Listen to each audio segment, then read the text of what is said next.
अस्सलामुअलैकुम। अस्माए उस्माना में 10वें नंबर पर अल-जब्बारू। नंबर 1, जो शख्स रोज़ाना सुबह शाम 226 मरतबा इस इस्म को पढ़ेगा इंशाअल्लाह ज़ालिमों के जुल्म और कहर से महफूज रहेगा। नंबर 2, अगर कोई बादशाह उसको पढ़ा करे तो दूसरा बादशाह उस पर गालिब न होगा। नंबर 3, जो कोई इस इस्म को हमेशा पढ़ता रहे वो मखलूक की गिबत और बदगोई से महफूज रहता है और अल्लाह जल्ल शानो उसकी हर जालिम व जाबिर से हिफाजत फरमाता है। नंबर 4, इस इस्म के साथ जुल जलाली वल इकराम यानी अल-जब्बारू के साथ में जुल जलाली वल इकराम मिलाकर पढ़ना भी हिफाजत के लिए बहुत मुफीद है।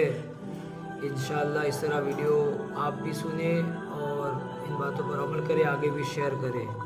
अस्सलामु अलैकुम व रहमतुल्लाहि।